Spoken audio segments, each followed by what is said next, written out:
ओम नमः सिद्धेभ्यः।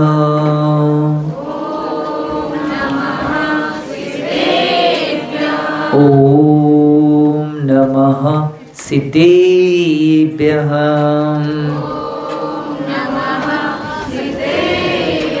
ओम नमः सिद्धेभ्यः।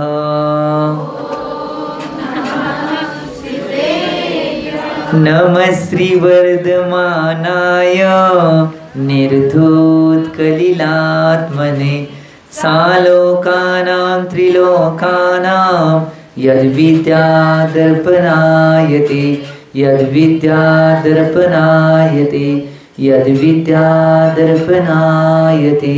जो 24 भगवान की देवादेव मूल नायक 1008 अष्टम तीर्थंकर श्री चंद्रप्रभा भगवान की सिद्धांत शास्त्र की आचार्य भगवान श्री समतभद्र स्वामी की 20वीं सदी के प्रथमाचार्य चाचकती समाधि सम्राट गुरुनाम गुरु आचार्य शांति सागर जी महाराज की संत शिरोमणि आचार्य गुरु श्री विद्यासागर महाराज की प्रातस्मन्य शांतमूर्ति वासलत्नकर आचार्य गुरुदेव सन्मत सागर जी महाराज की मम दीक्षा गुरु युवा सम्राट कांति रत्न आचार्य गुरु श्री चंद्र सागर जी महाराज की परम पूज्य आचार्य गुरु श्री समय सागर जी महाराज की अहिंसा में विश्व धर्म की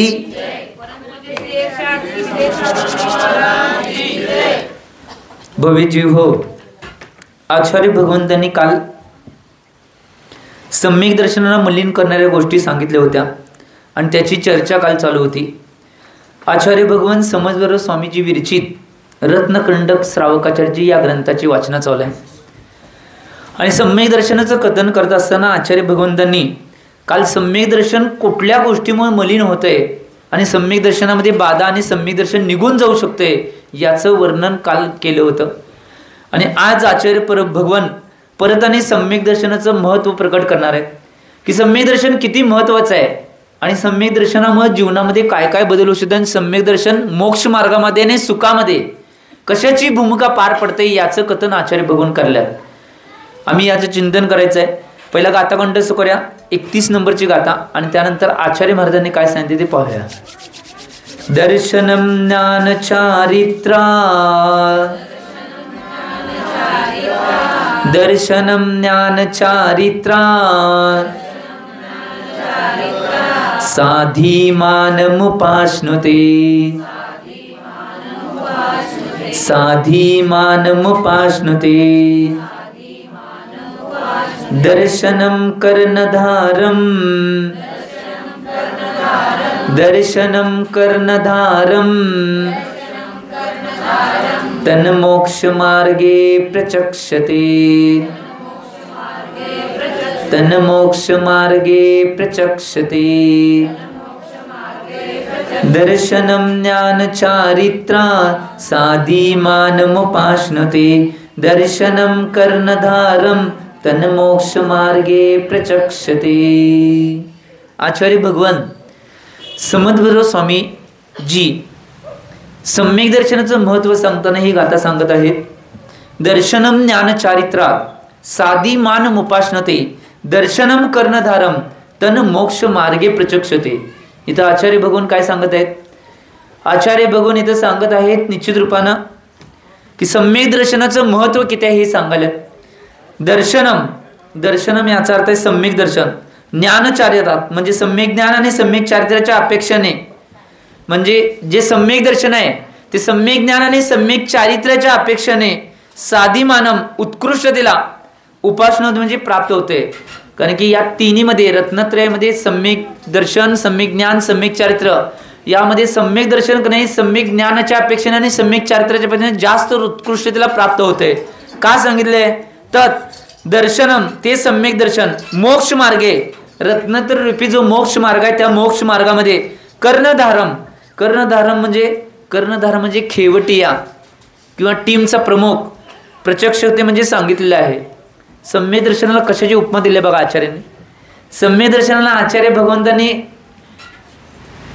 कर्णधाराची उपाधी दिली आहे की सम्यक दर्शन हे की नाही मोक्ष मार्गामध्ये कर्णधाराची की नाही उपाधी का दिली आहे याचं मूळ कारण सम्यक दर्शन जे आहे ते पूर्णत्वाला जायचं असेल आणि मोक्ष मार्ग मिळवायचा असेल तर त्यात मेन खेवट्याची म्हणजे नावाड्याची भूमिका कोण पार पडणार असेल तर सम्यक दर्शन पार पडणार. नावाटी हा नावेचा प्रमुख आहे. जर समजा नदीतून नाव पार करायचं असेल, नावाडी चांगला असेल तर नाव व्यवस्थित पार उडत्या, नावाडी चांगला नसला घोळ उठलाच की. तसं या संसाररूपी समुद्रातून किंवा भवरूपी समुद्रातून आमची नाव जर पार करायचं असेल आणि मोक्षाला आमची नाव जायची असेल तर सम्यक दृष्टीरूपी कर्णधार असणं आवश्यक आहे. जर कर्णधार नसेल तर किती बी काय करा, काय उपयोग, ही गोष्ट लक्षात घ्या. आम्ही आमच्या जीवनामध्ये याचं चिंतन करणं आवश्यक आहे. म्हणून इथं आचार्य भगवंतांनी काय सांगितले बघा, आम्ही एवढं सम्यक दर्शन महत्व नाही, सम्यक दर्शन एवढ्या रूपात आम्ही पालन करणं आवश्यक आहे. आज बघा सम्यक दर्शन अतिशय महत्वाचं आहे. कारण की एक श्रद्धा आणि विश्वास असा पाहिजे की कोण काय सांगितले तर आमचं श्रद्धा आणि सम्यक दर्शन कधीही जाता कामा नाही, दृढ पाहिजे की धर्म हेच आहे, तत्व हेच आहे, सांगितलंय असं आणि तसंच पार पडणार आहे. आम्ही जरा कोण काय सांगितलं तर घोळ उठतोय, हे असं करा तसं करा म्हटलं लगेच आम्ही करायला चालू, इकडं जावा तिकडं जावं म्हटलं लगेच चालू. त्यामुळे एक गोष्ट लक्षात घ्या, अच्छा कोणत्याही गोष्टी करू नका. कारण की बघा विश्वास कसा पाहिजे बघा, एक उदाहरण आचार्य सन्मत सागर महाराज कायम सांगायचे, सम्यक दर्शन कसं पाहिजे, कसा विश्वास आमचा पाहिजे. तर आचार्य महाराज कायम सांगायचे, सन्मत सागर महाराज एक उदाहरण, तर एक डॉक्टर पती पत्नी होते, इकडं घेऊ नका डॉक्टर बघायला लगे तुमच्याकडे नाही, उगाच उदाहरण सांगाले हो. तर एक गोष्ट लक्षात घ्या, एक डॉक्टर पती पत्नी होते आणि इथे वेगळं आहे हा, नवरा डॉक्टर होता बायको नव्हती, तुमच्याकडे दोन्ही आहे सोडा. तर तुमचं उदाहरण द्यायला नाही, तर त्या उदाहरणातलं उदाहरण द्यायला, नवरा बायको आहेत की नाही डॉक्टर होते, म्हणजे नवरा डॉक्टर होता, बायको गृहस्थी होती आणि त्यांचं काय ठरतंय माहिती आहे का, शिखरजीला जायचं ठरतंय. आता शिखरजीला जायचं म्हटलं तुम्हाला माहिती की एक महिनाभर तुमची तयारी चालू असते. पहिला एक 15-20 दिवस खायचं सगळं बांधत्यात, लाडू चिवडा भुमुका भडंग सगळं सगळं करतात हो सांगाले. आणि मग त्यानंतर मग 10 दिवस पुढचे कपडे, ग्लोव्ज घालायला पाहिजे, पिशवी पाहिजे, हे पाहिजे ते, आणि शेवटचा एक दिवस राहिला की मग अष्टकचं द्रव्य तेव्हा आठवते हो. म्हणजे खरं ते सांगावले, आत्ताची जी परिस्थिती आहे ती सांगावली. मग त्या डॉक्टरांनी सगळी तयारी केली ती, दोन्ही जे दाम्पत्य होते त्या दोघांनी शिखरजीची सगळी तयारी केली ती.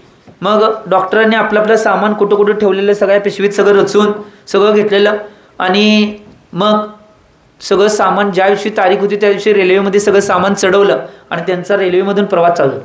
आणि काय झालं माहिती काय, प्रवास चालू झाला, फक्त 20 मिनिटं प्रवास चालू झालाय तोपर्यंत डॉक्टरांबाईंचं डोकं दुखायला, म्हणजे मिसेसचं हो, डॉक्टरांबाईंचं डोकं दुखायला, एवढं डोकं दुखायला लागलं. त्यांनी डॉक्टरांना बोलवलं आणि डॉक्टरांना म्हटले अवघा त्या पिशवीत पाऊच आहे की नाही, त्या पाऊचमध्ये गोळ्या आहेत, डोकं दुखाची गोळ्या आहेत ती तेवढी द्या. डॉक्टर गेले पिशवीमध्ये बघतात आणि पिशवीमध्ये बघतात तर काय झालं माहिती काय, सामान भरताना ते पाऊचच तेवढं घरात विसरून आलते. आता डॉक्टरांबाईंना जर सांगितलं असं असं पाऊच विसरून आलाय तर काय होईल, तुमचं असंच असते सगळ्या जगाला देताय मला तेवढं असं म्हणणार हो. त्याच्यापेक्षा सांगायला नको. डॉक्टर काय म्हटले माहिती, गेले जवळ बघ तुला गोळी देतो, ही गोळी फक्त नाही काय करायचंय, जीभ खाली ठेवायची, नुसता चोकायची, गिळायची नाही, फोडायची नाही. आणि 2 उघड म्हटल्या तर उघडली, जिभेच्या खाली ती गोळी डॉक्टरने ठेवली. ठेवल्यानंतर का नाही थोड्या वेळाने एक 10 मिनिटं फक्त झाले, 10 मिनिटात डोकं दाखायचं बंद झालं. डॉक्टरांना बोलले अहो तुम्ही गोळी दिलेल्या त्यामुळे का नाही माझं डोकं दुखायचं पूर्ण बरं झालंय. त्यावेळी डॉक्टर म्हणजे ती गोळी काढून माझ्या हातावर दे. तिने गोळी काढली आणि हातावर दिली तर ती गोळी नव्हती, डॉक्टरांच्या कोटाचं बटन होतं.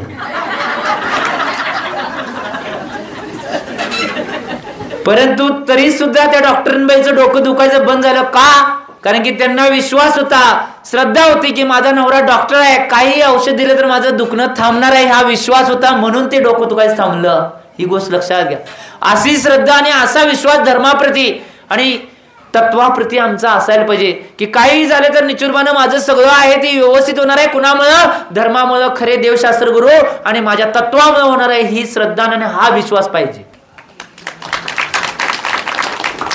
किती बी काय बघ. त्यामुळे लक्षात घ्या आम्ही चिंतन करणं आवश्यक आहे, या गोष्टीचं सगळं चिंतन करणं आवश्यक आहे. काही झालं तर निश्चित रूपानं आमचं कधीही निश्चित रूपानं विश्वास ढळता कामा नाही. म्हणून इथं श्रद्धाना सम्यक दर्शनला काय म्हणले, कर्णधार म्हणले. कर्णधार, जसं कर्णधार दोन्ही अपेक्षा घ्यायचं आहे. एक अपेक्षा खेवटिया म्हणजे नावाडी, जो नाव हाकणार आहे, मेन नाव कुणीकडे न्यायचं हे त्या खेवाट्याच्या हातात असते, कर्णधाराच्या हातात असते. तसंच दुसरं कर्णधाराची भूमिका आहे, टीमचा जो प्रमुख असतो संघनायक, त्याला सुद्धा कर्णधार म्हणतात. तो टीमचा संघनायक व्यवस्थित असेल तर टीम जिंकू शकते, आणि कर्णधार जर व्यवस्थित नसेल तर टीम जिंकणार नाही. तशी दोन्ही उपाधी दिल्या. आम्ही याचं चिंतन करणं आवश्यक आहे. एक गोष्ट लक्षात घ्या, जीवनामध्ये ह्या दोन गोष्टी जर महत्वाच्या असतील तर नाव सुद्धा त्या भवातून किंवा त्या नावेतून किंवा समुद्रातून पार होणार आहे. आणि कर्णधार जर व्यवस्थित असेल तर आमची टीम सुद्धा जिंकणार आहे. आणि हे जर बरोबर नसेल तर काहीही झालं तर निश्चित रूपानं आम्ही काय करू शकत नाही. त्याचप्रमाणे जर आमचा कर्णधार या संसारातून पार जायसाठी आमचा कर्णधार सम्यक दर्शन जर असेल तरच या संसार समुद्रातून पार होणार आहे, तर 3 काळात पार होणार. ही गोष्ट लक्षात घ्या. आम्ही या गोष्टीचं चिंतन आणि मनन करणं आवश्यक आहे. आजपर्यंत या गोष्टीचं चिंतन मनन आम्ही कधीच केलं नाही. जर या गोष्टीचं चिंतन मनन केलं तर सगळ्या गोष्टी पार पडतील, नाहीतर 3 काळामध्ये काय होणार नाही. एक गोष्ट लक्षात घ्या. परत आणि आचार्य भगवान त्याच अभिप्रायाला पुढच्या गाथेमध्ये व्यक्त करणार आहेत. 32 नंबरची गाथा, की सम्यक दर्शन किती महत्वाचं आहे आणि परत सांगायला 41 गाथापर्यंत सम्यक दर्शनच सांगणार आहेत. सम्यक दर्शन किती महत्वाचं आहे 41 गाथापर्यंत सांगणार आहे. कारण की सगळ्यात महत्वाची भूमिका आहे. सगळ्यांच्या जवळ ज्ञान आहे, बऱ्याच जणांच्या जवळ चारित्र असेल, परंतु जोपर्यंत सम्यक दर्शन येत नाही तोपर्यंत ते ज्ञान समीचीन ज्ञान होत नाही, सम्यक ज्ञान होत नाही. आणि तोपर्यंत ते चारित्र असून सुद्धा ते सम्यक चारित्र होऊ शकत नाही, कारण सम्यक दर्शन महत्वाची भूमिका पार पडेल. ही गोष्ट लक्षात घ्या. आता पुढच्या गाथेमध्ये 30 परत प्रकट करण्यासाठी आचार्य भगवान गाथा कंठस्थ करा. आणि आचार्य महाराजांनी काय म्हणले ते बघूया. विद्यावृत्तस्य संभूती, विद्यावृत्तस्य संभूती, स्थिति वृद्धि फलोदया, स्थिति वृद्धि फलोदया, न सन्त्य सति सम्यक्त्वे, न सन्त्य सति सम्यक्त्वे, बीजा भावे तरोरिव, बीजा भावे तरोरिव, विद्यावृत्तस्य संभूति स्थिति वृद्धि फलोदया, न सन्त्य सति सम्यक्त्वे, बीजा भावे तरोरिव. तुम्ही अनेकदा म्हणा, ते म्हणा.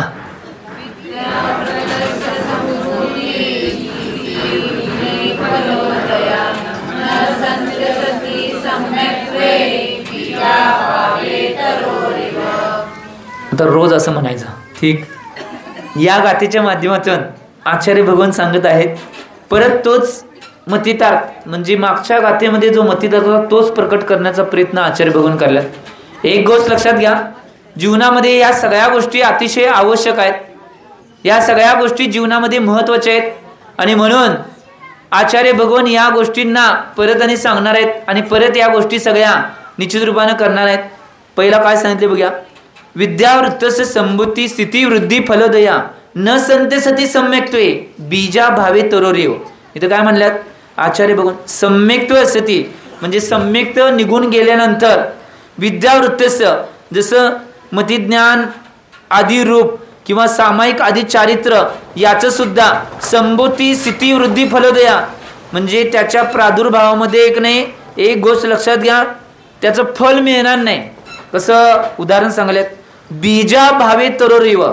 जर बीज आम्ही पेरलं नाही तर वृक्ष कधी नाही, त्या वृक्षाचं वृद्धी, त्याला फूल लागणे, फळ लागणे या गोष्टी होऊ शकत नाही. त्याचं सम्यक्त्व नसल्यावर मोक्ष, त्याच्यानंतर निर्जरा किंवा कर्माची निर्जरा किंवा परंपरेने स्वर्ग आणि मोक्ष मिळू शकत. ही गोष्ट महत्वाची आहे. जर स्वर्ग मोक्ष परंपरेने जर मिळवायचं असेल तर सम्यक्त्व बीज आहे. बीज काय उदाहरण दिले बघा. जसं बीजाच्या अभावामध्ये ते वृक्ष नाही वाढू शकत नाही, त्याला ढांपी पानं फळ फूल लागू शकत नाही, तसं सम्यक्तेच्या अभावामध्ये निश्चित रूपानं आमच्या कर्माची निर्जरा त्याचबरोबर स्वर्ग आणि मोक्ष आम्हाला मिळू शकत. ही गोष्ट लक्षात घ्या, अतिशय महत्वाचं आहे. नाहीतर एक गोष्ट लक्षात घ्या, आम्ही भावना एक करतोय, करत असतोय एक, आणि करताना तुम्हीच म्हणला मी काय म्हणलं तिसरं. आम्ही याचं चिंतन करणं आवश्यक आहे. जे अंतरंगात भावना आहे त्या भावनेसहित जर आम्ही आचरण केलं तर त्या आचरणामध्ये निश्चित रूपानं आम्ही पुढे जाऊ शकतो. ही गोष्ट लक्षात घ्या. आम्ही या गोष्टीचे चिंतन करणं आवश्यक आहे. बघा उदाहरण काय असेल, किती महत्वाचं आहे, कारण की सगळ्यात जास्त महत्वाचं काय असेल, सम्यक दर्शन अतिशय महत्वाचं आहे. कुठलीही गोष्ट कशासाठी करतोय हे कळायला पाहिजे. आणि एक गोष्ट लक्षात घ्या, ती गोष्ट जर मनापासून विश्वासपूर्वक श्रद्धापूर्वक ती गोष्ट जर केली तर जीवनामध्ये निश्चितपणे चांगला मार्ग प्रत्येक क्षणाला आणि समयाला मिळू शकतोय.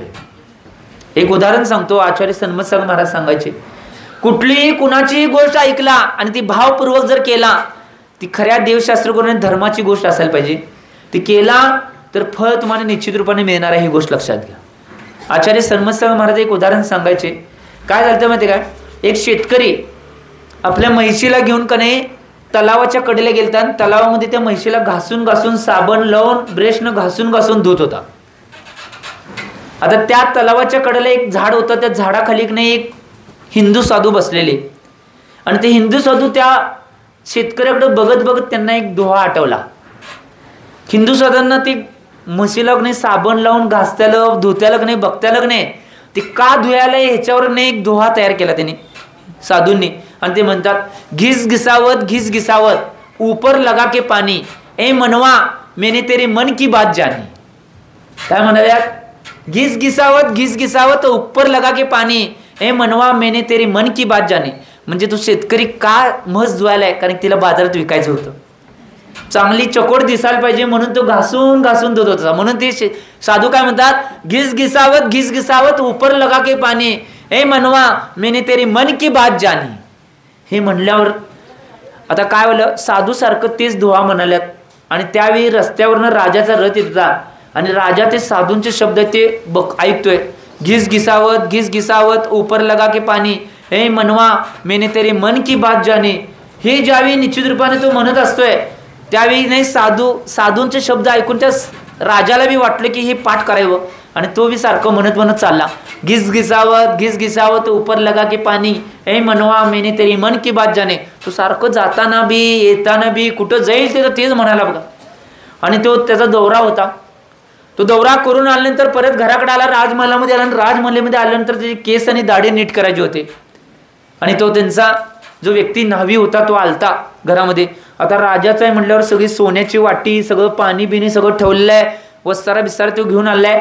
आणि त्यावेळी नाही त्या न्हाव्यानं काय केलं माहिती काय, साबण लावला, सगळा फेस केला, साबण लावला, आणि नाही ते वस्तारा नाही त्या दगडावर घासत होता. आणि त्याच वेळी राजाला शब्द आठवले साधूंचे. तो राजा जोर जोरात म्हणलाय, घिस घिसावत ऊपर लगा के पानी, ए मनवा मैंने तेरे मन की जात जाने. एवढं म्हणल्यानंतर तो न्हावी कापायला चालू झाला बघा. आता काय कळलं ना. आणि परत राजाने डायलॉग मारला, घिस घिसावत ऊपर लगा के पानी, ए मनवा मैंने तेरी मन की बात जाने. म्हणल्यावर त्याच्या हातातला वस्तारा पडला, आणि तो न्हावी म्हणतोय की राजा मी काय केलं नाही, सगळं राणीने केलंय. आता हे म्हणल्या लगेच तो शिपायाने बोलतो, त्याने याला अटक करा म्हणतोय. काय म्हणले सांग, तर मी काय केलं नाही, राणीने तुम्हाला की नाही दाढी करत असताना केस नीट करत असताना त्यांचा गळा कापा म्हणून मला सुपारी दिल्या, मी काय केलं नाही. त्या राजाचा त्या साधूंच्या शब्दावर विश्वास होता म्हणून तो राजा वाचला. त्यानं राणीला बी अटक करायला लावली आणि त्या न्हाव्याला बी अटक करायला, दोघांना जेलमध्ये टाकायला लावलं. आम्ही चिंतन करणं आवश्यक आहे. त्याचा धर्म देवशास्त्र गुरु यांचे कुठलेही वचन असतील त्या वचनावर जर विश्वास ठेवला आणि आम्ही त्या गोष्टी करत गेलो तर निश्चितपणे कधीच जीवनामध्ये आम्ही अयशस्वी होणार नाही, तर प्रत्येक ठिकाणी आम्ही यशस्वी होऊ शकतोय आणि प्रत्येक ठिकाणी आमचा विजय होऊ शकतोय. ही गोष्ट लक्षात घ्या. फक्त ते करणं आवश्यक आहे. हो नाही तर कसं आहे माहिती आहे काय, काय महिला का नाही, काय आज्या का नाही नातवाला किंवा मुलाला कसं म्हणतात माहिती काय, आमच्या मुलामध्ये लय होऊ शकते. हो आता त्याच्या मनात आलं तर अखंड डोंगर पार करू शकते, परंतु मनातच येत नाही. असं काय उपयोग आहे? डोंगर पार नाही जग पार करून दे, काय उपयोग आहे? मनातच येत नाही जग पार करून काय उपयोग होणार आहे? ही गोष्ट लक्षात घ्या. एक गोष्ट लक्षात घ्या, त्याच्या मनामध्ये अंतरंगामध्ये ती गोष्ट येणं आवश्यक आहे. जोपर्यंत अंतरंगात आणि मनात येत नाही तोपर्यंत 3 काळात तो काहीही करू शकणार नाही. ही गोष्ट लक्षात घ्या. आम्ही या गोष्टीचं चिंतन करायचं आहे. त्यामुळं काही झाले तर सम्यक्त्वाला सोडायचं.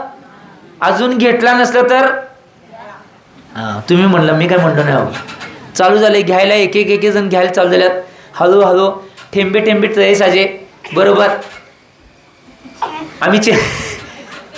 आम्ही चिंतन करणं आवश्यक आहे.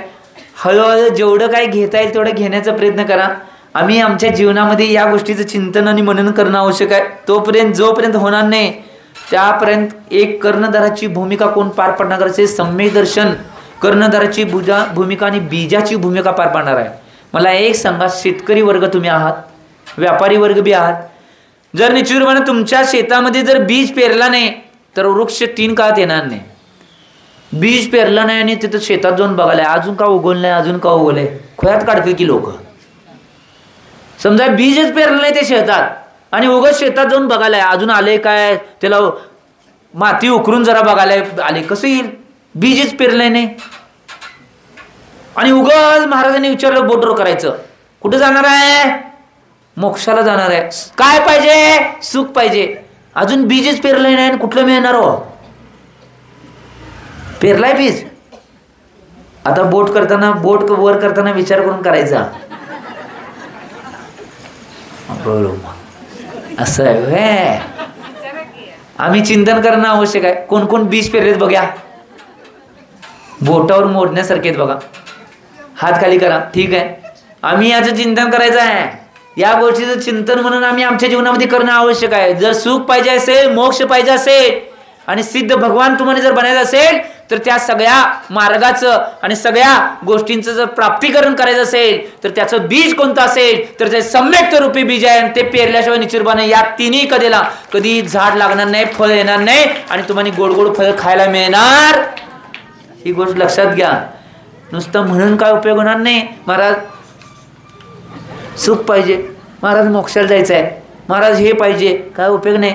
नुसतं म्हणून करा, आम्ही करा वटा आणि तुम्ही आहे निगरगट्टा. त्याच्या पुढचं आले आता. आम्ही करा वटा तुम्ही आहे हिंगण मिटका. निगरगट्ट्यापेक्षा कठीण असते हिंगण मिटका. जुनी लोक का नाही त्याला साबण म्हणून वापरत होते बघा हिंगण मिटक्याला. त्याच्या आत बी असते की नाही, ते एवढं कठीण असते. काय जुनी पोरक देत मुळा मारून भोवरा करत होते, ते फुटतच नाही. आयुष्यभर जरी भोवरा वापरला तर फुटत नाही, एवढं ते निगरगट्ट असते. तसे आमची अवस्था झाली. तुम्ही करा वटा आम्ही आहे हिंगण मिटका. काय केलं तरी फुटणार नाही म्हणलं बघा. हा सगळ्यांच वय. मग तुम्ही कशाला बोललाय? एक गोष्ट लक्षात घ्या, काही झालं तरी आम्ही निश्चित रूपाने या गोष्टीतनं बाजूला पडणार आहे आणि आम्ही मिळवणार आहे. ही भावना अंतरंगात ठेवा. ही भावना ठेवला तरच निश्चित रूपाने कल्याणाचा मार्ग आणि सगळ्या गोष्टी प्राप्त होणार आहेत. ही गोष्ट लक्षात घ्या. आता पुढच्या गाथेमध्ये आचार्य भगवान सांगायला एक गोष्ट लक्षात घ्या. ही गाथा लय महत्वाची आहे आणि या गाथेमुळे वादविवाद सुद्धा लय होतोय. मी स्पष्ट सांगाले, माईक समोर सांगाले, कारण की या गाथेमुळे वादविवाद बी होतोय आणि महत्वाची बी गाथा आहे. कारण की का, ज्यावेळी कुणाकडे बोट केले जाते त्यावेळी बोट केल्यानंतर निश्चित रूपाने कळतंय की काय ही गाथा. ज्यावेळी गाथेचा अभ्यास होतोय याच्यामुळे समाजामध्ये बऱ्याच वेळा वादविवाद बी झालाय आणि बऱ्याच वेळा खरा मार्ग सुद्धा मिळालाय. आम्ही चिंतन करताना योग्य तत्वज्ञान काय या अपेक्षेनं या गाथेला घेणं आवश्यक आहे. त्याच वेळी या गाथेचा खरा मतितार्थ आहे. पहिला गाठा कंठस्थ करूया, त्याचा अर्थ बघताना आपण बघूया काय सांगितलंय. गृहस्थ मोक्ष मार्गस्थ, गृहस्थ मोक्ष मार्गस्थ, गृहस्थ मोक्ष मार्गस्थ,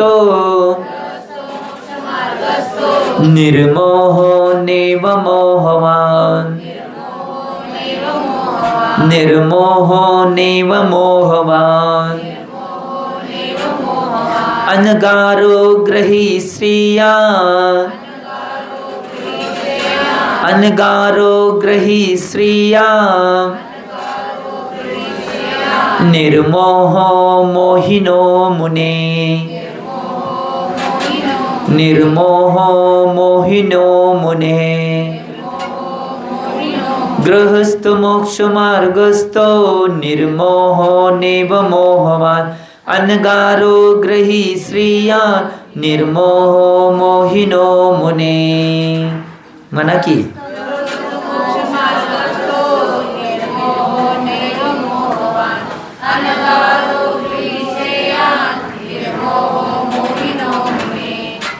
आचार्य भगवान समर्थ स्वामीजी 33 नंबरच्या गाथेच्या माध्यमातून सांगत आहेत की एक गोष्ट लक्षात घ्या.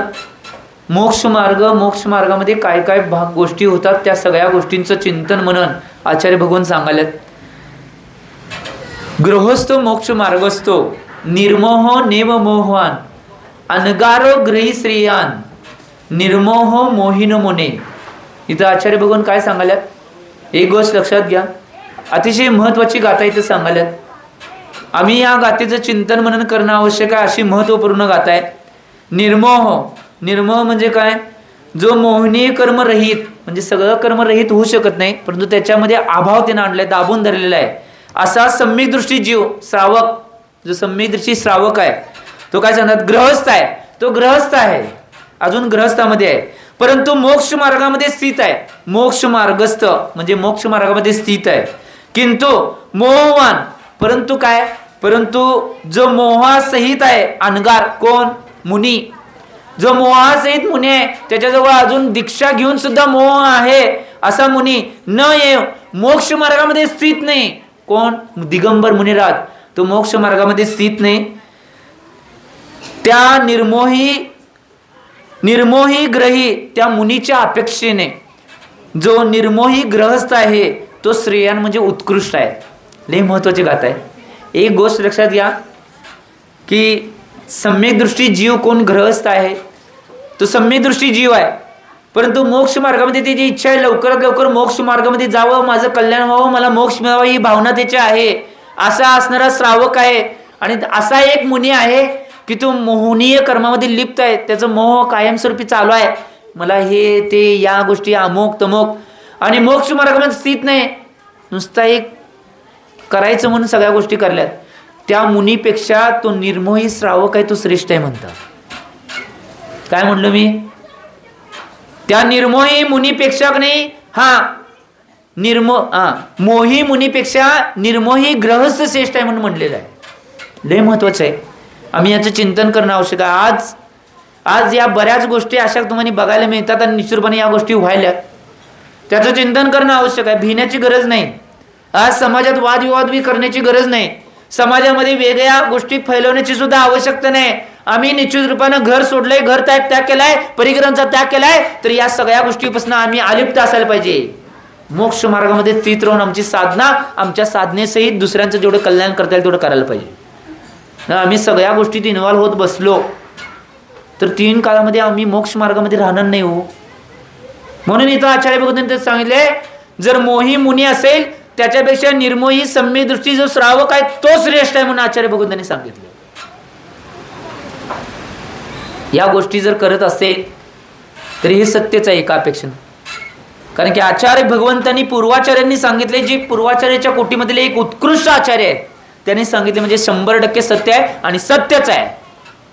त्यामुळे याचं चिंतन श्रावकांनी करायचं आहे. आम्ही ज्या वेळेला जेवढं करता येईल सम्यक दृष्टीने धारण करायचं आणि ते धारण करत करत जेवढा मोक्ष मार्गामध्ये आम्ही स्थित होता येईल, मोक्ष मार्गाकडे जेवढा बघता येईल तेवढा बघण्याचा प्रयत्न करा. निश्चित रूपानं असे जे मोही मुनी आहेत त्यांच्यापेक्षा तो गृहस्थ श्रेष्ठ आहे म्हणून आचार्य भगवान सांगायला. चिंतन करा. या सगळ्या गोष्टीचं चिंतन आणि मनन करायचं आहे. कारण की शास्त्रामध्ये एक उदाहरण येते असं की किती जरी निश्चित रूपानं नाही मिथ्यात्व सहित नाही कोण किती जरी साधना केल्या तरी त्या साधनेचं काही एक किंचित मात्र किंवा एवढं कण मात्र सुद्धा नाही त्याचं फलित नाही. काय म्हणाले बघा मी, मिथ्यात्वासहित अज्ञानासहित जर किती साधना करून दे, कितीही काय करून दे, त्याचं एक किंचितही फळ नाही. कुठलीही साधना, कुठलेही तप, कुठलाही धर्म आणि कुठलाही संयम हा सम्यक्त्वा सहितच करायला पाहिजे. तोच निश्चितपणे मोक्ष मार्गासाठी कारणभूत आहे. नाही बाकीच्या सगळ्या गोष्टी संसारासाठी कारणभूत आहे. मी म्हणलं नाही कोण म्हणाले? आचार्य भगवान समर्थ स्वामीजी म्हणाल्यात. एक उदाहरण सांगतो. 2 भाऊ होते सख्खे, शुभचंद्र आणि भर्तृहरी. शुभचंद्र आणि भर्तृहरी नावाचे 2 भाऊ होते सख्खे, की निश्चित रूपानं भर्तृ आणि शुभचंद्र हे दोघंही सख्खे भाऊ होते. जो भर्तृहरी होता त्याच्यावर का नाही दुसऱ्या धर्माचे निश्चित रूपानं पगडा होता आणि शुभचंद्रावर जैन धर्माचा पगडा होता. दोघंही मोठी वाढत आपापल्या नाही त्या परंपरेमध्ये जे संस्कार होते त्या संस्कारात वाढत गेले आणि योगायोगानं दोघांनी बी मोठे झाल्यावर दीक्षा घेतली. परंतु हा शुभचंद्र आहे तो दिगंबर मुनी बनला आणि तो भर्तृहरी आहे तो हिंदू साधू बनून कठोर तप करायला लागला. त्याची साधनेचं किंवा त्याचं दीक्षा घेण्याचं एकच फळ होतं की मला असं रसायन साधनेमधून करायचं आहे की ते रसायन कशावर बी टाकले तर त्याचं सोनं व्हायला पाहिजे. परंतु इकडं शुभचंद्रांची जी साधना होती ती भविष्यामध्ये मला लवकरात लवकर मोक्ष मिळावा आणि सुखाची प्राप्ती आणि सिद्धत्व पदाची प्राप्ती व्हावी यासाठी हो साधना दिगंबर राहून करत होते. कोणतीही इच्छा आकांक्षा मनामध्ये नव्हती. फक्त मी दिगंबर राहून मोक्षासाठी आणि सिद्ध पदासाठी किंवा मला भविष्यात अरिहंत पदाची प्राप्ती होऊन सिद्ध पद मिळावं म्हणून तो शुभचंद्र दिगंबर मुंडराज बनून साधना करत होते. या सगळ्या गोष्टी करत असताना इकडं 12 वर्षाचं कठोर तप केल्यानंतर 13व्या वर्षी त्या भर्तृहरीला काय झालं माहिती काय? असं एक रसायन प्राप्त झालं की ते रसायन कशावर बी टाकले तर ते सोनं होत होतं. त्याला अतिशय आनंद झाला की मी 12 वर्षाचं कठोर तप करून हे रसायन मी प्राप्त केलेलं आहे. तो काय म्हणतो माहिती काय? त्याच्याजवळ थोडे जर त्यांचे शिष्य बी बनले होते त्या शिष्यांना काय सांगतो माहिती काय? हे एक कॅन भरून की नाही रसायन आहे ते कॅनभर रसायन घेऊन त्या शुभचंद्राकडे जावा. तो नग्न होऊन नागडा होऊन साधना करायलाय बघा, जावा त्याकडे द्या आणि तुमच्या भावानं बघा 12 वर्षाची कठोर साधना कठोर तप करून हे रसायन प्राप्त केले आहे. कशावर बी टाकले तर सोनं होते. ते शिष्य बी गेले की शुभचंद्राच्या गेले. शुभचंद्र डोंगराखाली की नाही साधना करत होते आणि त्या साधना करत असताना निश्चित रूपाने ते सगळे श्रवणगिरी नाव त्या डोंगराचं त्या डोंगराखाली साधना करत होते आणि ते गेले. त्यांचं ध्यान झाल्यावर त्यांना प्रणाम केले त्यांनी त्यांच्या अपेक्षेने काय असेल ते आणि म्हणले तुमच्या भावानं 12 वर्षाचं कठोर तप करून त्याने एक रसायन बनवलंय. ते रसायन कशावर टाकायचं सोनं होते. त्यावेळी शुभचंद्रांनी ऐकल्यावर शुभचंद्र दिगंबर म्हणाले. त्यांना पैसे सोनं नाणी याच्यासाठी काय घेणे देणे नाही. कारण की ज्यांनी सगळं साफ केलंय ज्यांनी काहीच त्यांच्याजवळ कुठल्याच प्रकारचं परिग्रह नाही त्यांना सोन्याचं काय घेऊन बसणार आहे आणि रसायनचं तर काय असणार आहे. त्यांनी सांगितलं त्या सेवकांना ते सगळं रसायन ओतून टाका आणि तुमच्या गुरूंना सांगा की याचं मला काय घेणं देणं नाही. ते गेले आणि त्यांनी फगवून सांगितलं की तुमचे भाऊ आहेत ते जास्त अहंकारी आहेत त्यांनी ते रसायन ओतून टाकायला सांगितलं आणि ते त्याचं आम्हाला काही घेणं देणं नाही म्हणून सांगितले. अरे असं आहे मग काय करा आता बॅरेल भरून रसायन तयार करा आणि ती नाही त्यांना पाठवा की तुमच्या भावानं काय साधना केली तर दाखवा त्यांना. आणि बॅरेल भरून गेले की बॅरेल भरून गेले सांगितले तुमच्या भावानं 12 वर्षाचं कठोर तप करून एक रसायन तयार केले आणि ते कशावर बी टाकले तर सोनं होतंय ओतून टाका म्हणले. मला त्याचे काय घेणे देणं नाही म्हणले. शुभचंद्र ओतून टाकलं. ओतून टाकल्यानंतर परत निरोप सैनिक त्या भक्तांनी दिला की असं असं तुमचे भाऊ आहेत त्यांनी ओतून टाकायला लावलं. असं आहे एवढा कुठला अहंकार आलाय त्याला. तो नग्न दिगंबर फकीर होऊन बसलाय तिथं डोंगरात. मी एवढी 12 वर्षाची साधना करून त्या साधनेचं काय त्याला मतिदार नाही. ते स्वतः आता भर्तृहरी येतोय बघा 2 कॅन भरून 2 बॅरेल भरून ते रसायन घेऊन जातात संघ आणि येतोय. स्वतः आल्यानंतर आता अहंकार अवस्थेमध्ये उभारलाय की मी 12 वर्षाचं कठोर तप करून निश्चित रूपानं असं एक रसायन प्राप्त केले की ते निश्चित रूपानं कशावर होतं त्याचं सोनं होतंय. आणि तू नग्न इकडं तिकडं बिन खाता अनवाणी पायाने चालून बिलून तू काय मिळवलास. एवढं म्हटल्यानंतर आता शुभचंद्रांना काहीतरी वाटतंय की शेवटीला आता माझ्या धर्मावर आलाय म्हणून शुभचंद्र ज्या पहाडाखाली बसलेले त्या पहाडाखालची एक चिमटभर माती घेतात आणि त्या डोंगरावर फेकतात. अखंड डोकर सोन्याचं होतोय आणि त्या डोंगराला तुम्ही नाही तुमच्या भाषेमध्ये गीतामध्ये सोनागिरी मी सोना सदा बरसता आहे श्रवणगिरी त्याचं ओरिजिनल नाव. परंतु ज्यावेळी त्या शुभचंद्राने ती माती टाकल्यानंतर सगळा डोंगर सोन्याचा झाल्यानंतर त्याचं नाव सोनागिरी असं पडलं. सत्य कथा आहे. त्यावेळी त्या भर्तृहरीला लक्षात आलं की माझी साधना ही 12 वर्ष साधना करून सुद्धा व्यर्थ आहे. खरी साधना काय असेल तर सगळ्या परिग्रहांचा त्याग करून दिगंबर होऊन साधना करणे ती खरी साधना आहे. आणि सम्यक्त्वासहित रत्नत्रयासहित साधना करणे ती खरी साधना आहे. हे लक्षात आल्यानंतर त्यानं सगळं ते त्याग केला आणि त्यानं दिगंबर दीक्षा घेऊन तोच बी साधना करायला लागला. आम्ही याचं चिंतन करणं आवश्यक.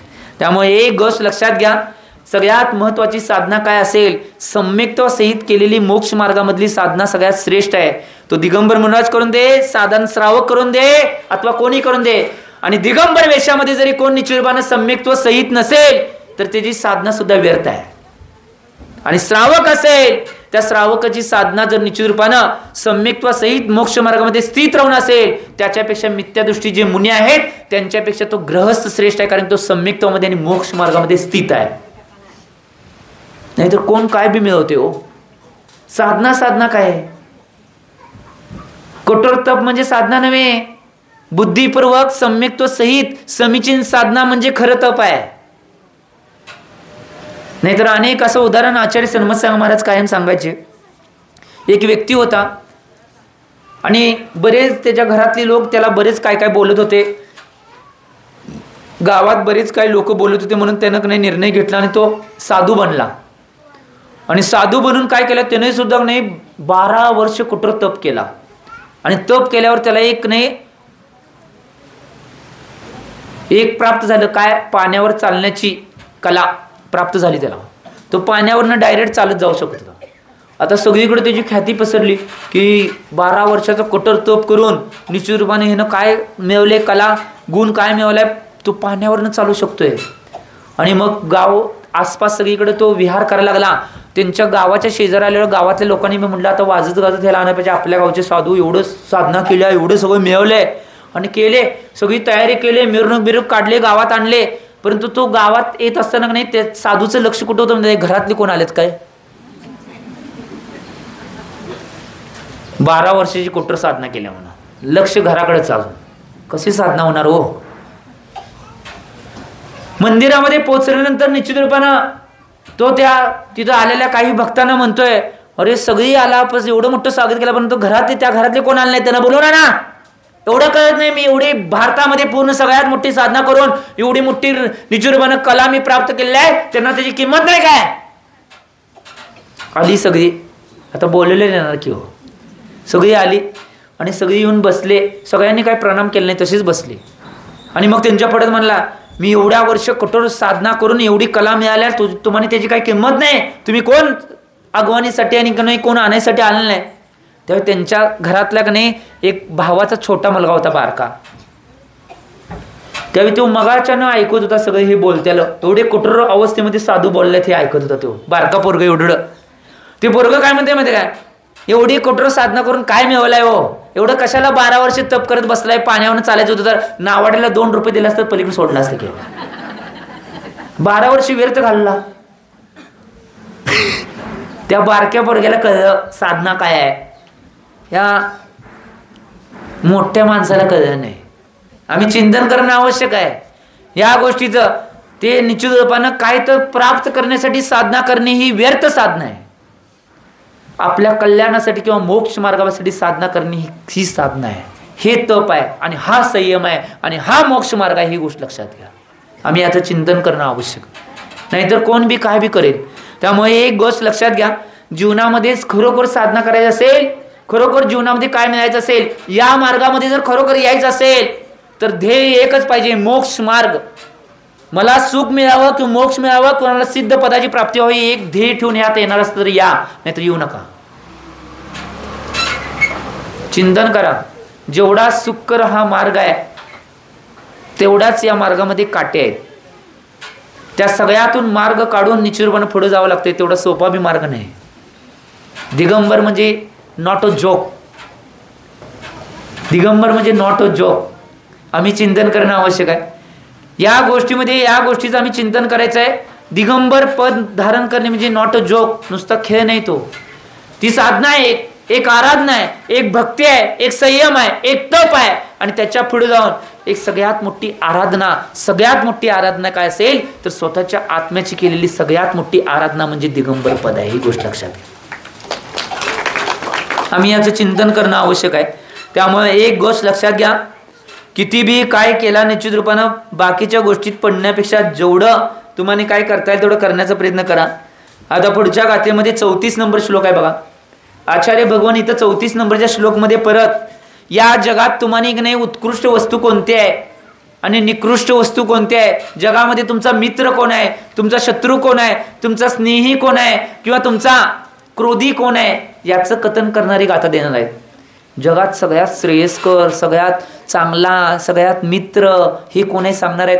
शत्रू कोण आहे, अश्रेयस्कर कोण आहे, अनुत्कृष्ट कोण आहे हे बी सांगणार आहेत. गाथा पहिला कंठस्थ करून आचार्य महाराजांनी काय सांगितले ते पाहूया. न सम्यक्त्व समम किंचित, न सम्यक्त्व समम किंचित, त्रैकाले त्रिजगत्यपि, त्रैकाले त्रिजगत्यपि,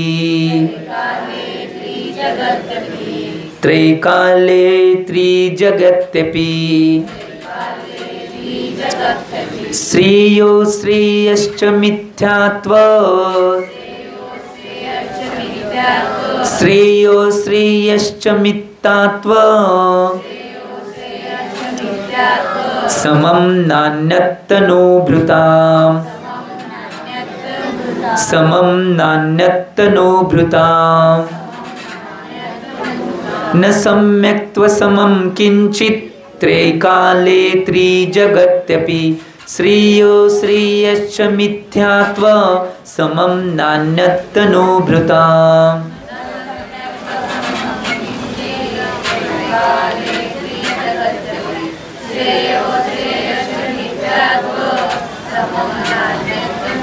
अनेकदा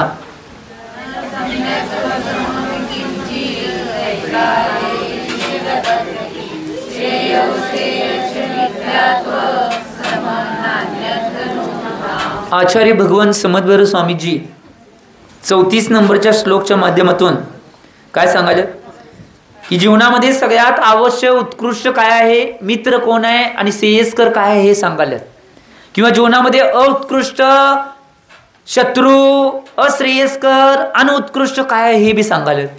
अतिशय महत्वाचं आहे. न सम्यक्त्व समम किंचित, त्रैकाले त्रिजगतपि, श्रेय श्रेयच मिथ्यात्व, समम नान्यत्तनुभृताम. काय म्हणाले बघा, त्रैकाल्ये, त्रैकाल्य म्हणजे 3 कालामध्ये, भूत भविष्य आणि वर्तमान कालामध्ये, या तिन्ही काळामध्ये भूत भविष्य आणि वर्तमान या काळामध्ये काय सांगायला पुढं, त्रिजगत, त्रिजगती म्हणजे ऊर्ध्वलोक, मध्यलोक आणि अधोलोक, 3 काळामध्ये 3 लोकामध्ये काय सांगायला बघा. तनुभृताम, तनुभृताम म्हणजे संसारी प्राण्यांसाठी, संसारी प्राण्यांसाठी सम्यक्त्व समम, सम्यक दर्शनासारखा, किंचित अपि अन्य उत्कृष्ट वस्तू नाही. म्हणजे सगळ्यात जगात 3 काळामध्ये 3 जगामध्ये सगळ्यात उत्कृष्ट मित्र चांगलं काय असेल तर काय आहे, सम्यक दर्शन. ही गोष्ट लक्षात घ्या. पुढे म्हणतात श्रेय श्रेष्ठ उपकार नाही, त्याच्यासारखं कुठलं उपकार नाही. च आणि काय, मिथ्यात्व समम, 3 लोकांमध्ये 3 कालामध्ये मिथ्यात्व सारखा, शत्रू, अश्रेयस्कर, अनुत्कृष्ट कुठलं, साध्या भाषेत सांगितलं. लई सुंदर. एक गोष्ट लक्षात घ्या, या जगामध्ये तुमचा खरा मित्र कोण असेल तर सम्यक दर्शन आहे. खरा मित्र कोण असेल, देवशास्त्र कोण, धर्म आहे. ही गोष्ट लक्षात घ्या. आणि अश्रेयस्कर किंवा शत्रू कोण असेल तर मिथ्यात्व तुमचा शस्त्र आहे. अश्रेयस्कर काय असेल तर मिथ्यात्वच हे अश्रेयस्कर आहे. ही गोष्ट लक्षात घ्या. आणि खोटे देव शास्त्र गुरु आणि खोटा धर्म हे अश्रेयस्कर आहे. ही गोष्ट लक्षात घ्या. आज बघा एक गोष्ट लक्षात घ्या, मित्र सगळ्यात महत्वाची उपाधी आहे. चांगला मित्र आणि वाईट मित्र जीवनामध्ये आज संगत लय महत्वाचे आहे. मी कायम सांगतोय, आज हा विषय आले म्हणून तुमच्या समोर मांडले. तुमच्या पालकांनी सुद्धा आई वडिलांनी विचार करा. तुमच्या मुलांना जर चांगली संगत असेल तर तुमची मुलं चांगली होणार आहेत, आणि वाईट संगत जर मुलांना लागली, अशा वाईट संगतीत मुलांना आणि मुलींना कधी पाठवू नका. मैत्रीण वाईट असेल तर मुलगीचं वाटोळं झालंच, मित्र बाद असेल तर मुलग्याचं वाटोळं झालंच. हे लिहून ठेवा. कारण संगतीचा प्रभाव जास्त पडतोय. त्या संगतीमुळे निश्चित रूपानं ती मुलं 100% बदलण्याचा 100% चान्सेस आहेत. आज बऱ्याच जणांचं निश्चित रूपानं जी नाही वाईट व्हाले किंवा वेगळ्या दिशेनं मुलं मुली चालल्या, याचं मूळ कारण नाही, त्यामध्ये 60 ते 70% काय असेल तर त्यांची संगत चांगली पाहिजे.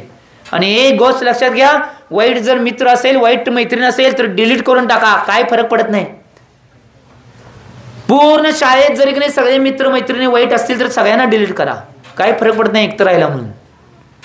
परंतु तुमचं वाईट तर होणार नाही हो, ही गोष्ट लक्षात घ्या. आज एक गोष्ट लक्षात घ्या, जर मित्र वाईट भेटला किंवा वाईट काय झालं तर काय होते, सम्यक तो मित्र रूपामध्ये आहे. सगळ्यात ही गोष्ट खरे देवशास्त्रगुरू मित्र रूपामध्ये आहेत. मला एक सांगा, कितीही तुमचे मित्र मैत्रिणी असून देत, कितीही तुमचे पाहुणे आपतेष्ट असून देत, कितीही तुमच्या जवळची माणसं असून देत, ज्यावेळी तुम्हाला संकट येते तेव्हा कोण असते हो? कोण येत नाही. तुम्हाला कोण उपयोगाला येत असेल तुमच्या संकटामध्ये तर खरे देवशास्त्रगुरू आणि खरा धर्म हाच तुमच्या सोबतीला आहे. बघा, कधीही बघा, कितीही संकटात असा तुम्ही गुरूंच्याकडे जावा, गुरु तुम्हाला त्यातनं चांगला मार्ग सांगणारच. लिहून ठेवा, भगवंतांच्याकडे जावा, चांगला मार्ग मिळणारच. जिनवानीकडे जावा, चांगला मार्ग मिळणारच. आणि खऱ्या धर्माकडे जावा, चांगला मार्ग मिळणारच आहे.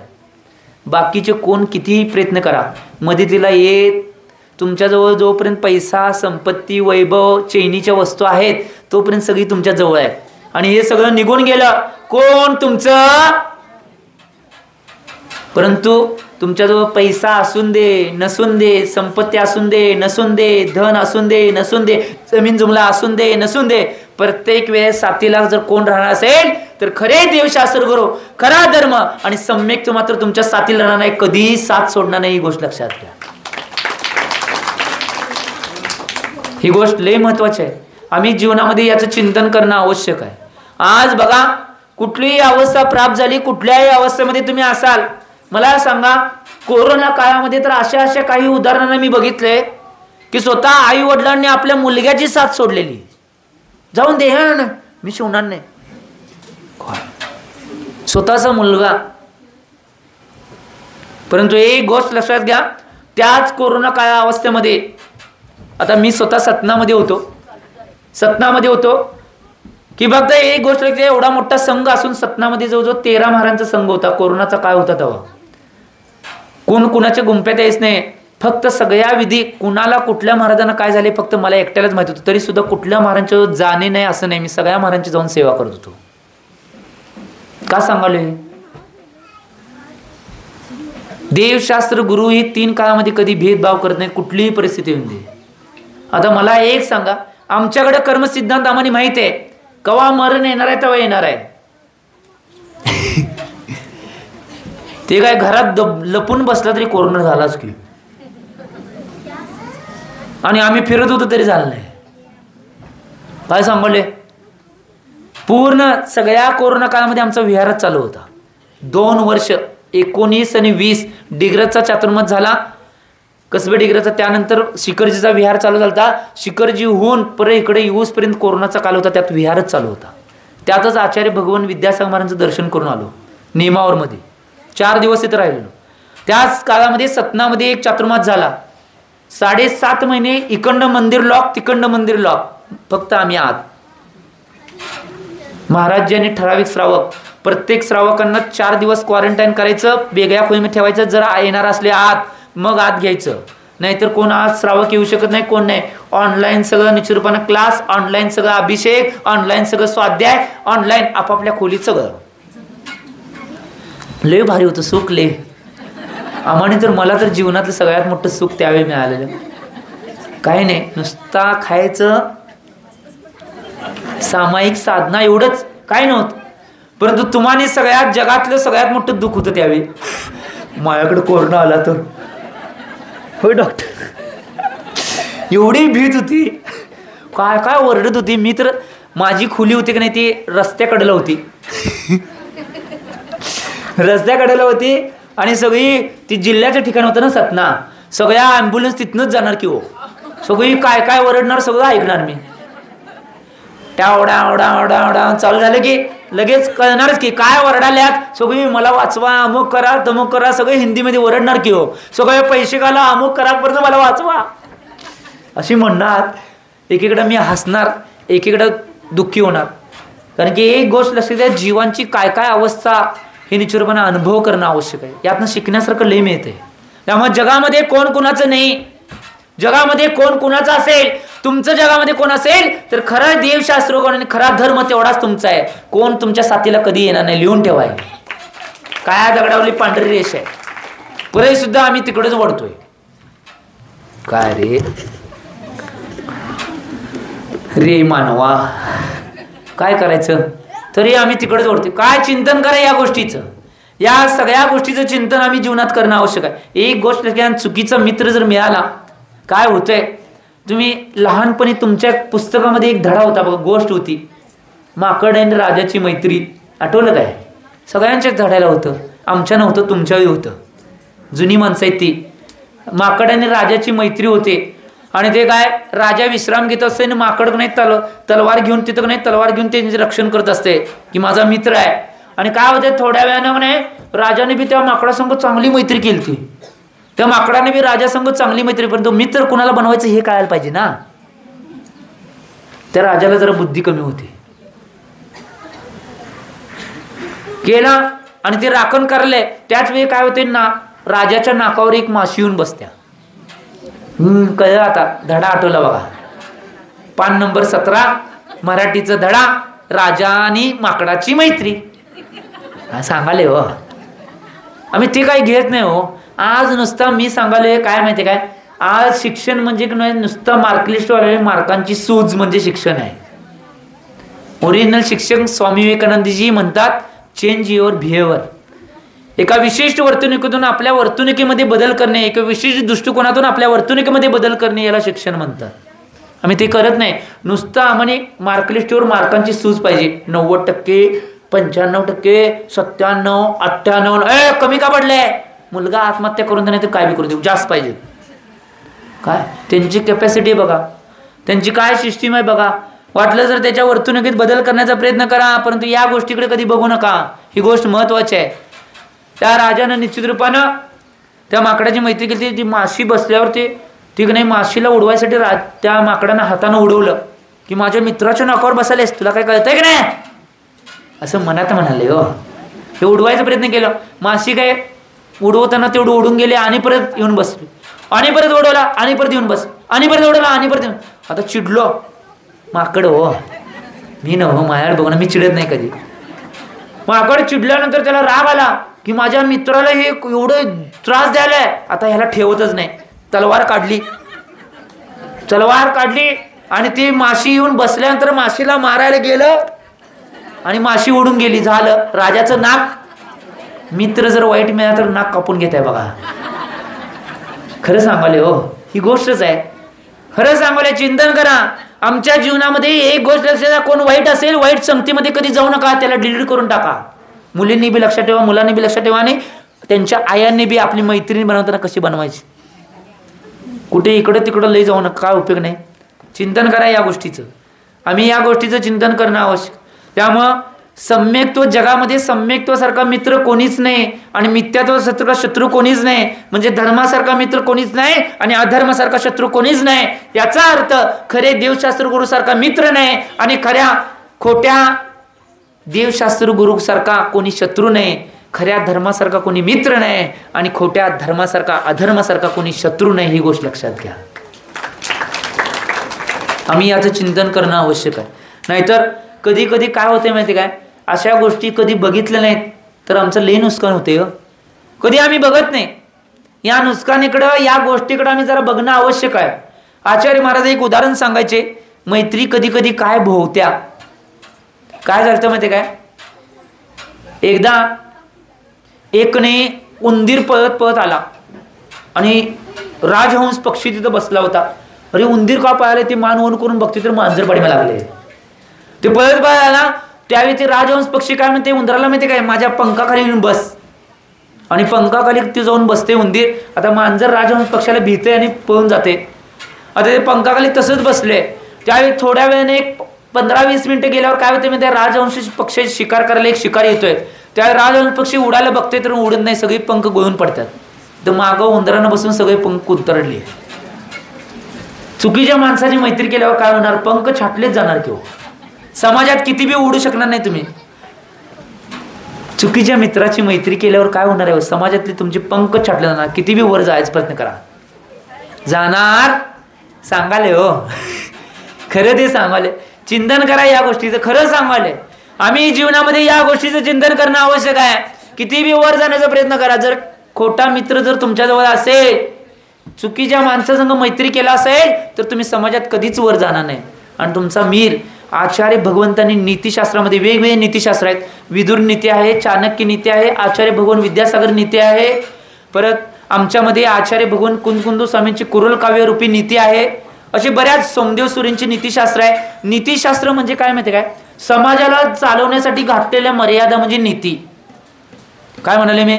समाजाला चालवण्यासाठी घातलेले जे मर्यादा आहेत त्याला नीती म्हणतात. त्या नीतिशास्त्रामध्ये सुद्धा आचार्य भगवंतांनी मैत्रीची चर्चा करताना लय सुंदर सांगितले. मित्र कसा असावा? तर एका नीतिशास्त्रामध्ये आचार्य भगवंतांनी सांगितले, मित्र ढालीप्रमाणे असायला पाहिजे. मित्र ढालीप्रमाणे असायला पाहिजे की ढाल ज्यावेळी नाही तुम्हाला दुःख असते त्यावेळी तुमच्या समोर असते तुमचं रक्षण करण्यासाठी, आणि ज्यावेळी तुम्ही सुख मिळतंय त्यावेळी ती पाठीवर असते, तू सुख भोग म्हणत्या.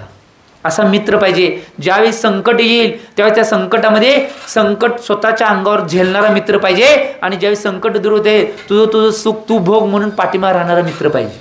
नाही, आजकाल उलट आहे. आजकाल काय आहे माहिती काय?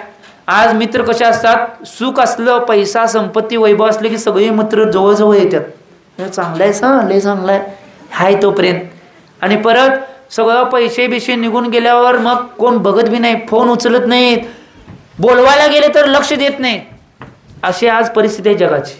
ही गोष्ट लक्षात घ्या, हे खरं सांगवलंय. त्यामुळे खरा मित्र आजपर्यंत एकदा मैत्री केला तर कधी सोडणार नाही. असा खरा मित्र कोण असेल तर खरे देवशास्त्र गुरुच आहेत. ही गोष्ट कधीच सोडत नाही. एकदा तुम्ही त्यांना सानिध्यात घ्या, तुम्ही त्यांच्या सानिध्यात जा, निश्चित रूपाने ती कधीच तुम्हाला सोडणार नाही. याचं चिंतन तुम्ही जीवनामध्ये करावं. त्यामुळं या गोष्टीच्या माध्यमातून तुम्ही तुमच्या जीवनामध्ये खऱ्या रूपामध्ये कोणाला जर स्थान द्यायचं, मित्र रूपामध्ये स्थान द्यायचं असेल तर सम्यक दर्शन, सम्यक ज्ञान, सम्यक चारित्र्याला स्थान द्या. खऱ्या देवशास्त्र गुरूंना स्थान द्या. खऱ्या धर्माला स्थान द्या. बाकीच्यांना डिलीट करून टाका. आणि जे खरे मित्र आहेत, जे तुम्हाला चांगल्यासाठी असतील, तुमच्या कल्याणासाठी असतील. तुम्ही बघितलं चला 21 तारखेला नाटक बघितलं की संध्याकाळी लई बक्षीस दिला नाटकाला. हो, लई बक्षीस दिला.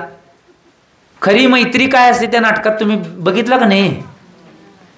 निश्चित रूपानं खरी मैत्री काय असते त्या नाटकात दाखवलं होतं. एक प्रश्न होता की निश्चित रूपानं कधी धर्मात नसणाऱ्या व्यक्तीला धर्मात आणण्याची किमया कोणी केली असेल तर त्या मित्राने केले, जिनेंद्र चौगले. चिंतन करणं आवश्यक आहे. जर निश्चित रूपानं तो मित्र जर जीवनामध्ये गाठ पडला नसता आणि मी जर शिबिरला गेलो नसतो तर आज तुमच्या इथं तुमच्या पुढ्यात विदेसागर नसता. कुठं असतो कुणास ठाऊक. चिंतन करणं आवश्यक आहे. असे मित्र जीवनात असणं आवश्यक आहे. असे मित्रांची साथ असणं आवश्यक आहे. ते मित्र आपल्या मित्राला चांगल्या दिशेने न्यायला पाहिजेत, कल्याणाच्या अपेक्षेने न्यायला पाहिजेत, धर्मामध्ये न्यायला पाहिजेत, देवशास्त्र गुरूंच्या सानिध्यात न्यायला पाहिजेत. तेच खरे मित्र आहेत. हे गोष्ट लक्षात घ्या. नाहीतर बाकीचे सगळे मित्र निश्चित रूपानं फेक आहेत. स्पष्ट रूपात सांगवले मी. त्यामुळं चिंतन मनन आज करण्याची वेळच नाही. डायरेक्ट असे कोण मित्र दिसले तर त्या मित्रांना डिलीट करून टाका. आणि मी जे सांगितले त्या मित्रांना धरा. हो, कल्याण होईल. ऐका सांगतोय. कसं आहे माहिती काय? ती संध्याकाळी माणसं येतात की शिट्टी वाजवत, काट्या वाजवत. कोण? गुरका गुरक्या. हा, हुशार. माहिती की सगळं माहिती. ते गुरक्या काठी वाजवत, शिट्टी वाजवत म्हणतात की जागते रे. का ती म्हणत असते? ती उगाच म्हणत असतात की कोणतर चोर येऊन तुमचं पैसे संपत्ती वैभव धन नेऊन पळवून नेतील. ती जागते रो. ऐकू कुणाला येणार आहे? जो जागा असणार आहे तो खरोखर झोपेत सोंग केलाय तो त्याला ऐकू येणार नाही. तसं मी आलोय सांगायला, जागते रो. तुमच्या आत्मरूपी संपत्तीला नाही मिथ्यात्व अज्ञान रूपी चोर पळवून येतील. जाग राहा. पण कोण जाग राहणार आहे? हो, जे खरोखर झोपलेत ती जाग होतील. जे झोपेत सोंग घेतले ते उठणारच नाही. किती बी काय बी करा. त्यामुळे एक गोष्ट लक्षात घ्या, जीवनामध्ये जागा व्हा. पहिला खरा मार्ग, समीचीन धर्म काय आहे जाणून घ्या आणि त्या मार्गावर जाण्याचा प्रयत्न करा, तरच कल्याण आहे. नाही काही बी करा, काय उपयोग नाही. किती राबा, किती कष्ट करा, किती मेहनत घ्या, सुख मिळणार नाही. लिहून ठेवा, काळ्या दगडावली पांढरी रेष आहे. जोपर्यंत तुम्ही समीचीन मार्गावर येत नाही तोपर्यंत किती काही केला तरी सगळं पालत्या घागरीवर पाणी आहे. हे लिहून ठेवा. विदेसागर सांगायलाय, लिहून ठेवा. ही खरी गोष्ट आहे. कारण की जिनवाणीमध्ये जे सांगितले, भगवंतांच्या वाणीतनं जे फिरलेलं आहे ते 100% 100 नंबरी सोनं आहे आणि 100% खरं आहे. त्यामुळे या गोष्टीचं चिंतन तुम्ही करावं, या सगळ्या गोष्टीचं मनन जीवनामध्ये तुम्ही करावा आणि या गोष्टीला चिंतन करून कुणाला मित्र बनवायचं, कुणाला जीवनातून डिलीट करून टाकायचं याचा निर्णय तुमचं तुम्ही करावा, एवढी भावना करतो. आणि मी एवढीच भावना करतो, चांगले मित्र तुम्हाला मिळून तुमच्या जीवनाचं कल्याण व्हावं, तुमच्या जीवनाचं सोनं व्हावं, तुमचा जीवन मोक्ष मार्गावर जावं, एवढी भावना करतो. आणि आजच्या वाणीला देतो जे बोला आचार्य भगवान श्री सन्मती सागरजी महाराज की प्रभू.